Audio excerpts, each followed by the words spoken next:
नमस्कार, मार्केट संवाद में आपका स्वागत है। आप जो देख रहे हैं ये कचहरी में वकीलों का बस्ता है और ब्रजमोहन यादव इनका नाम है। बड़ी जिम्मेदारी मिली है इन्हें लोकदल पार्टी से, महानगर अध्यक्ष बनाए गए हैं। तो हम इनसे पूछते हैं कि कैसे पार्टी का झंडा बुलंद करेंगे और उनका क्या विजन है। भाई साहब नमस्कार। नमस्कार साहब। आपका क्या नाम है बताएं लोगों को, और क्या पद मिला आपको? मेरा नाम ब्रजमोहन यादव है। मैं पेशे से अधिवक्ता हूँ। राष्ट्रीय लोकदल के राष्ट्रीय अध्यक्ष एवं राज्यसभा सांसद माननीय जयंत चौधरी के निर्देशानुसार राष्ट्रीय लोकदल के प्रदेश अध्यक्ष श्री रामाशीष राय ने मुझे महानगर झांसी का महानगर अध्यक्ष का दायित्व सौंपा है। दायित्व तो आपको मिल गया है, अब इस दायित्व को कैसे निभाएंगे? जैसे कि आप यादव जाति से भी हैं, तो आप पर लोग कैसे विश्वास करेंगे?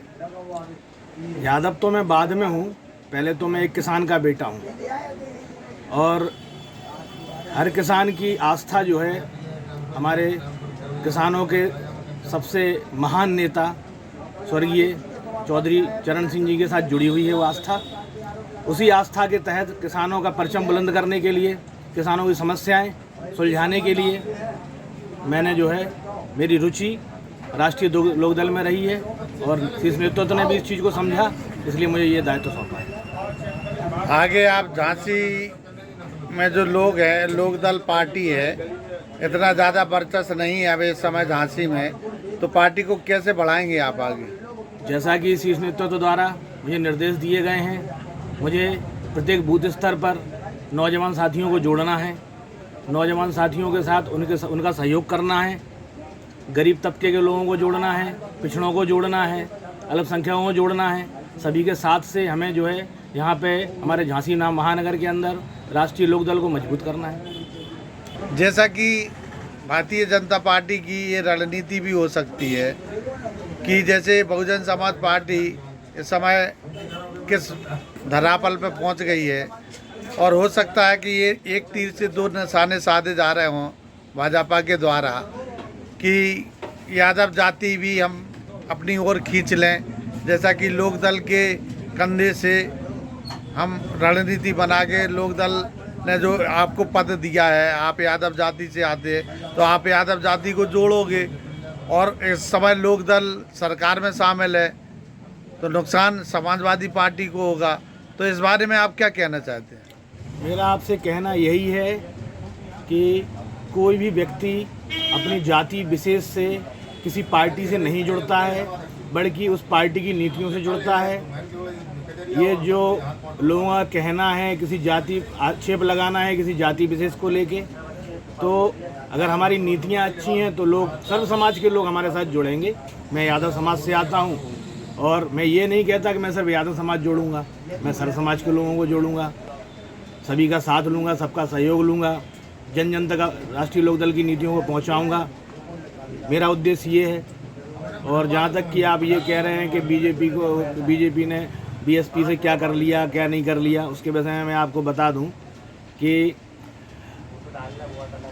नरेंद्र मोदी जी प्रधानमंत्री हमारे, और हमारे उत्तर प्रदेश के मुख्यमंत्री आदरणीय योगी आदित्यनाथ जी, उनकी जो कार्यशैली है और उनका जो निर्णय लेने की क्षमता है, उसको देखते हुए हमारे प्रदेश के लोगों ने, देश के लोगों ने उन पर विश्वास किया है और उनकी सही नीतियां थीं, इसलिए राष्ट्रीय लोकदल ने उनसे गठबंधन किया है। अगर वो गलत होते, उनकी नीतियां सही नहीं होती, तो वो ना सरकार में रह पाते, ना टिक पाते।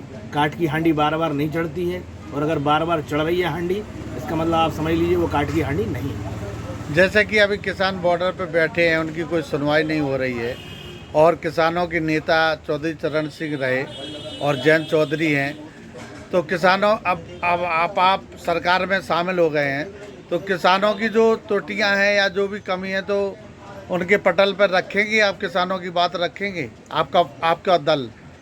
क्योंकि जैसा आप कह रहे हैं, अब हमारा गठबंधन हो गया भारतीय जनता पार्टी से, तो अब हमें किसी प्रकार के धरना की, प्रदर्शन की कोई आवश्यकता नहीं है। चौधरी जी भी किसानों के हितैषी हैं, इसलिए गठबंधन में साथ आए हैं कि वो किसानों के लिए कुछ कर सकें, उनकी समस्याएं सुलझा सकें और किसानों को जो चीज़ें, जो रेट का समस्या है, जो अन्य समस्याएं हैं, वो सारी समस्याओं से उन्हें निजात दिला सकें। अब जैसे कि आप महानगर अध्यक्ष बन गए हैं, अब आपको अपनी टीम बनानी है, तो कितने जोरों से आप इस काम में लगने वाले हैं?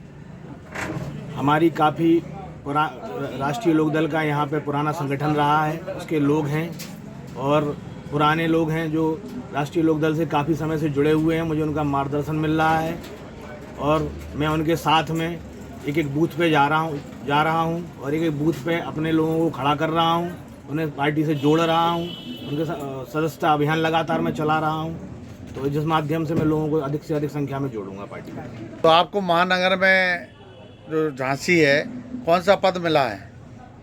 मुझे महानगर का अध्यक्ष बनाया गया है राष्ट्रीय लोकदल का। तो अब इस समय लोकसभा के चुनाव की घोषणा हो चुकी है और अधिसूचना जारी हो गई है, तो आपको क्या दायित्व सौंपा गया है इस समय लोकदल पार्टी के द्वारा, क्योंकि गठबंधन में तो भाजपा भी है? राष्ट्रीय लोकदल के शीर्ष नेतृत्व ने जो मुझे जिम्मेदारी दी है कि जहां हमारे गठबंधन के साथी चुनाव लड़ रहे हैं उनका हमें सहयोग करना है। जैसे झांसी महानगर, जैसे झांसी लोकसभा में माननीय अनुराग शर्मा जी को यहाँ से भाजपा का एवं गठबंधन का अधिकृत प्रत्याशी बनाया गया है, तो हमें ये जिम्मेदारी सौंपी गई है कि हमारी पूरी महानगर की यूनिट भरसक प्रयास करके ज़ोर शोर से उनके प्रचार में लग जाए और उनको विजयश्री दिलाने का काम करें। मेरी झांसी महानगर के राष्ट्रीय लोकदल के हमारी सारी यूनिट से, भारतीय जनता पार्टी के सारी यूनिट से, सारे पदाधिकारियों से, हमारे गठबंधन के साथी अपना दल के सारी यूनिट से, सारे कार्यकर्ताओं से मेरी अपील भी है, अनुरोध भी है कि हम सब साथ मिलकर जोर शोर से लोकसभा चुनाव में माननीय अनुराग शर्मा जी के लिए जुट जाएं और उनको भारी मतों से विजयश्री दिलाने का काम करें। धन्यवाद सर। धन्यवाद।